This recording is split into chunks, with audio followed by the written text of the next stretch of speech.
Downs Jr. here. We have a treat for you. I have been spending some time recently with a couple of folks helping me identify Owyhee area Jasper. And we've got about 80% of what I have identified, and so I'm doing pretty good about that. So what we have here is a variety of Owyhee area Jasper again. Talk about each piece here, show you some close-ups and some details, and just to help all of you understand the differences in the different Owyhee Jaspers. We're going to start off here. This one here, wonderful big old chunk here, is Windy Ridge. And look at the patterns on that. And it doesn't matter how you hold it. Now see, for me, that's the way to hold that one. This here would be the bottom. This picture.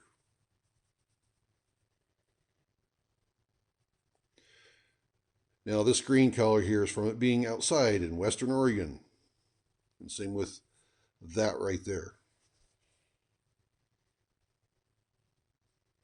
But yes, this stuff here is quite nice. And this will take, and this is nice and solid. It'll take some really good slabs, and we'll take a pretty good polish. So again, this is Windy Ridge. The next one that we're going to look at is Cripple Creek. And you can tell the different colorations based off the type of lighting. You got some LED lighting off to the left over here and some incandescent lighting over the top.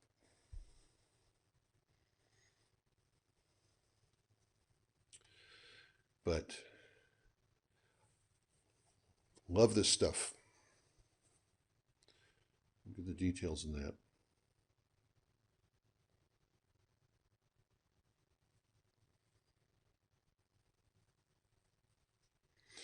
Now, almost all of this, except for the two pieces over there, came from the Vancouver Hall that I did a few years ago, or 2 years ago.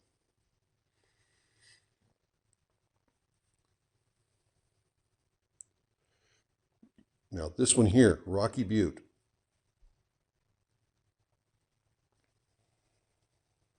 Look at that.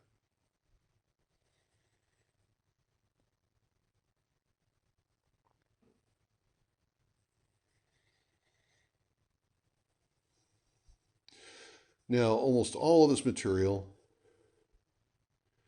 was taken out of active claims, some of it probably back in the late 70s, early 80s.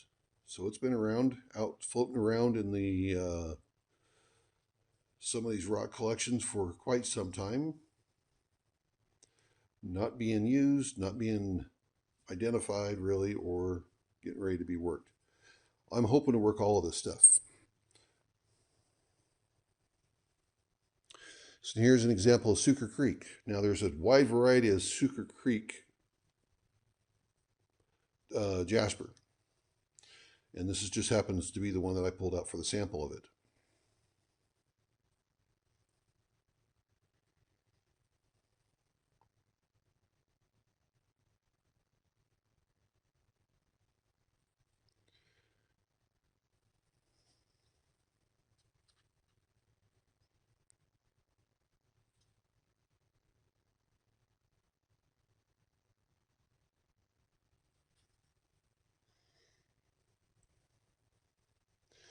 This one here, we believe, is Wildhorse. And look at the fine pattern lines in that one. There you go. Look at that.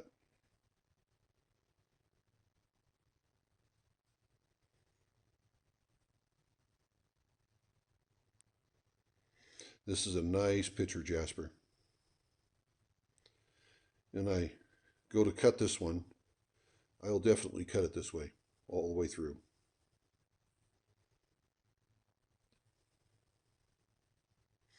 And what I'll probably do is mount it up, take one slab off of it, and then glue it on a board, and then finish cutting it. But yeah, look at that.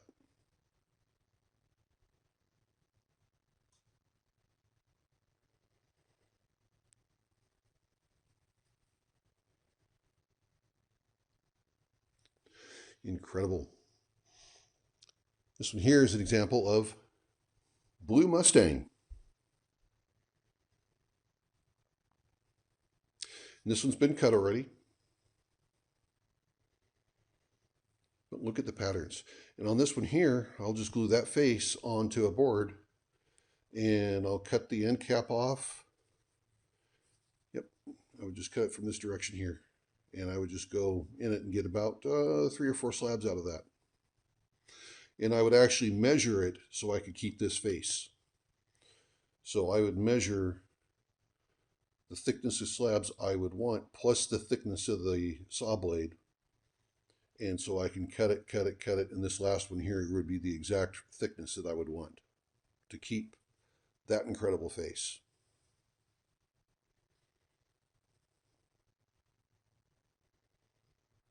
But look at the details on that.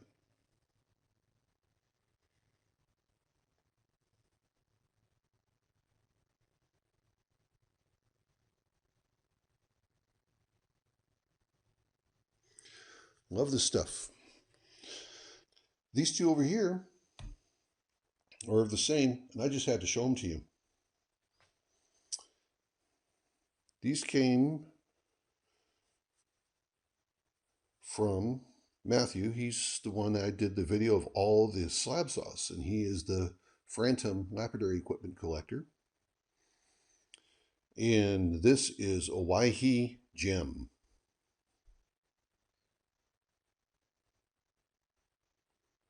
And look at the details in this. Now that crack can be worked around because you got the area over here you can work.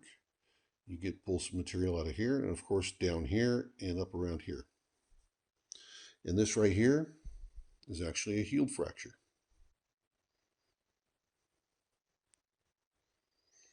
But look at the patterns.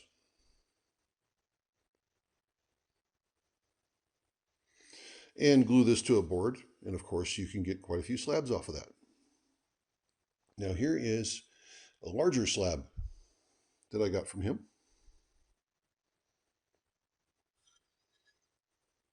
So, got to work around this area. So when you pay attention to the other side, when I work it, unfortunately, I may not be able to work all of this here and keep this because the way it is offset a little bit. But there is this area over here on this side that I can work.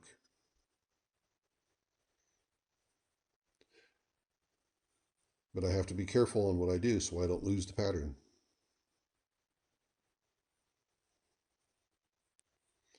There's a fracture right here, but that's okay. We can work around it. And if I'm good about it, I could turn that over and I can use that fracture to my advantage to make something out of this piece. But also too, I might want to use this here as a centerpiece for a cabochon. But then also there's this end piece right here. How is that fracture going to go through there and affect this? Because wouldn't that be cool to have something like that? So I have to really pay attention. See how deep that fracture goes on this end. And then on this side here, plenty of cool areas to work on. And again, this is Owyhee Jem.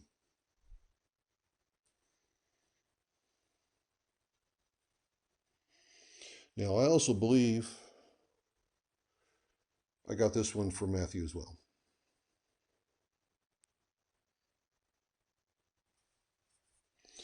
And I'm pretty sure I did because you could see the quality of the cut.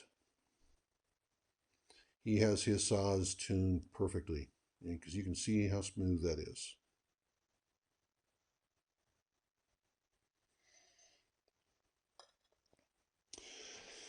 So this is a sample of the Owyhee Mountains area Jasper that I have. I mean, there's even more varieties than this. I'm not 100% comfortable on some of the naming of them. So I did not present them here. But I've got a lot of the Suker Creek. Got one more piece. Let me show it to you. If I can find it here real quick. One more piece of the Rocky Butte.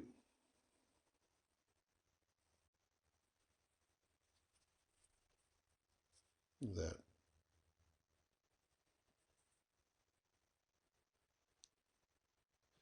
And see, this can be fairly easy to cut too.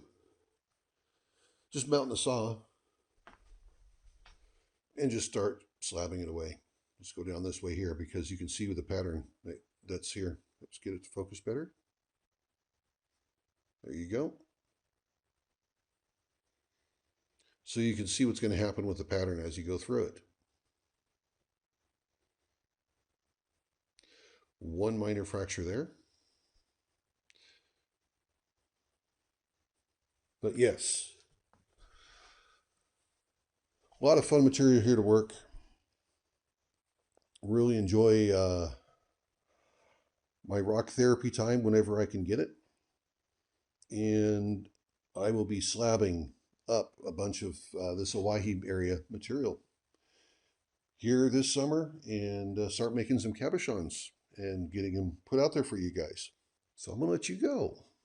Just remember, everyone's life's an adventure. Then there's mine sitting here identifying and enjoying this Owyhee area Jasper. This is the Adventures of Jaws Jr. Have a good one, everybody. See ya!